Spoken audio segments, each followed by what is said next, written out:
Hello class. Today we're going to be talking about scatterplots and association. Let's start with some vocabulary words and definitions.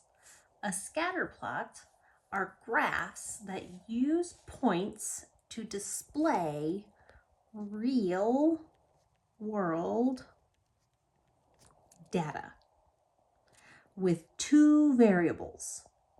Now, when we have two variables, we call it bivariate data. Bi meaning two, variate meaning variables. So when we're gathering this information from the real world, we're going to have two variables. Scatterplots can help determine if one variable has an effect on the other, or if there are overall trends, patterns, or what we call an association.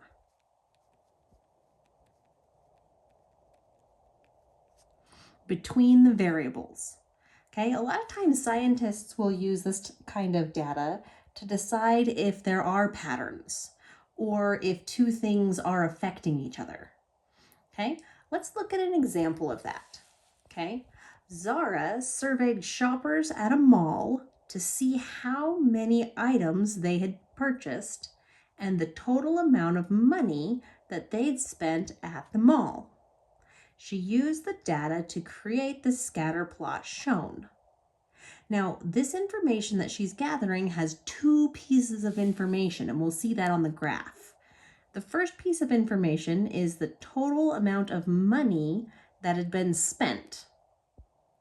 The other piece of information was the total number of items purchased. Do you think there's an association or a pattern between those two things? Well, we're going to explore that. Okay, the first question asks, how many shoppers did Zara survey? Okay, so how many people did she ask that question? Well, each of these dots over here represents a person. Okay, so this person right here bought one item and spent about $35. There's a person right there. This person right here bought 6 items and spent $120. Okay, so each dot is a person. How many dots are there? 1, 2, 3, 4, 5, 6, 7, 8, 9, 10, 11, 12, 16 people. Okay, so each person bought an item and spent some money. Now let's look at the next question. Does the number of items purchased seem to have an effect on the amount of money a shopper spent? Explain. All right, we're going to pause here and see what you think. Go ahead and write down your answer. Go. All right, so in general, yes, the amount of money you spend depends on how much the items, how many pieces of things that you have purchased. Okay, now it's not exactly perfect. We don't have a straight line here. That's why we call it a scatter plot, because there is a pattern. I can see it. It's kind of going up like this, but it is not perfect. That brings us to our next item of topic, is to talk about the different types of association. When we looked at our shoppers, we could see a general upward trend. The more items we purchased, the more we spent, okay? As one went up, the other went up. That is called a positive association. As one variable increases, the other variable also increases. Okay? The variable change in the same direction. And this ends up making it look like we have a chart where the graph is going in an upward direction. Okay, you can kind of see that pattern where they're all going that way. Now, sometimes there is an association, but as one variable increases, the other variable decreases. For example, the more coupons you have, the less money you spend. Okay, so that means that the variables change in opposite directions. Okay, so the more coupons you have, the less money you spend, going in that downward direction. Now, sometimes we take a look at two things and we find out that one variable has no effect whatsoever on the other variable. Okay, so this could be something like the amount of coupons you have and the time you spent in the grocery store. They may or may not have an effect whatsoever. You can see there's no up pattern, there's no down pattern, there's just no pattern. It's all random. That means there's no association between those two things. All right, now we're going to make some guesses here. We don't have any data, so there's no right or wrong answers, but let's make some guesses. Okay, we're going to describe the type of association, either positive, negative, or nothing, that you'd expect to see from the following variables. Explain.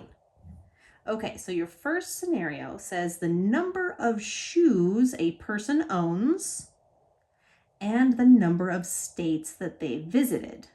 Do you think they have an effect on each other or no effect? Go. Well, I'm guessing that there's going to be no effect, that your amount of shoes has nothing to do with how many states that you've visited. What do you think?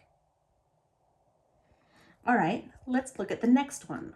The size in ounces of a steak and the cost of a steak.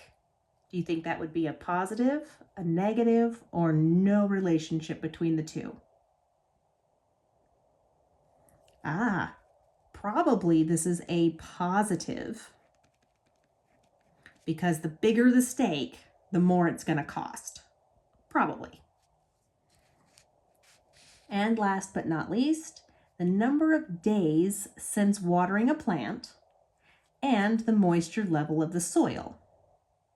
So if it's been 5 days since I've watered a plant, how much moisture do you think is left in the soil?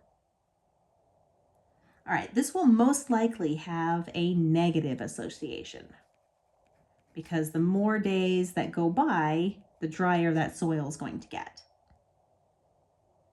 Okay, so far we've discussed having an association means that there's some sort of a pattern between the two things.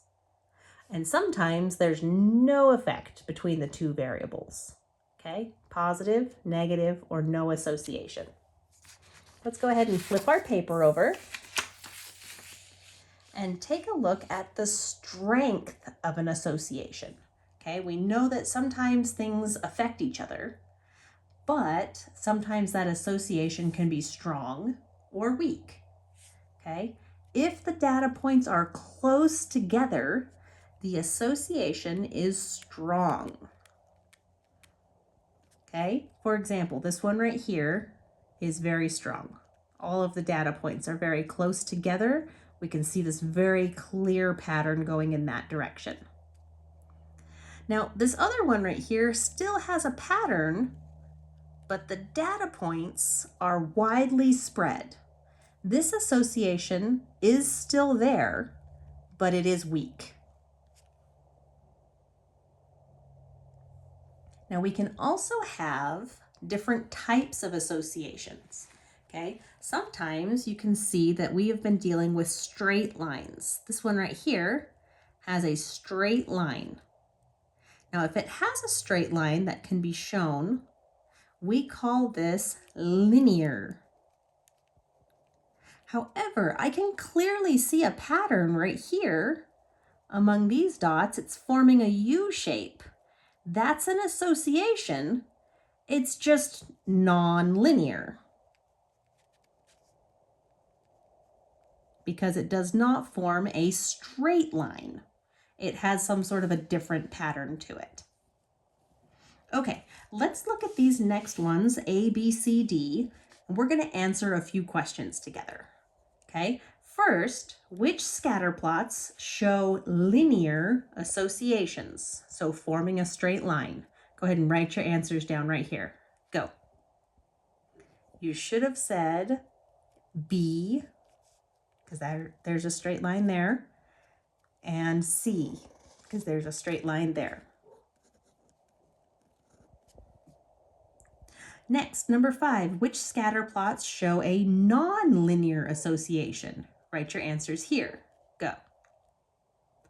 You should have said A, because we've got this sloping association. And D, looks like another U. Now let's talk about which scatterplot shows the weakest association. Remember, weak means that all the dots are spread out a little bit. Which one do you think?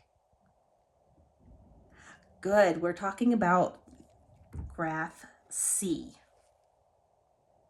Now, which of these has the strongest association? Which one has the dots most closely together?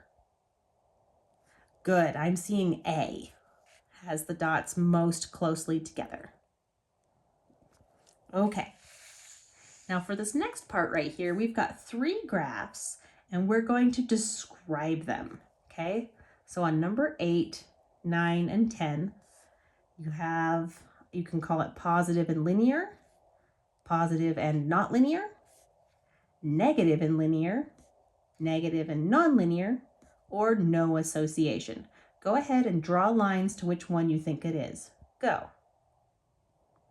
All right, A has no association. Okay, they're not going up, not going down. I don't see any patterns. It's just a big jumble. Okay, number 9 is a positive and linear. So we're gonna draw a line to positive and linear right there. And 10 looks like it's going down. So that would be negative and linear. Okay, now we need to look at these situations right here and match them with which of these graphs do we think they match up with. Let's do the first one. The temperature outside and the total gallons of gas sold at a gas station. Which one do you think? Right, I'm guessing that there's no association between those two. Okay, people buy gas no matter what the temperature is.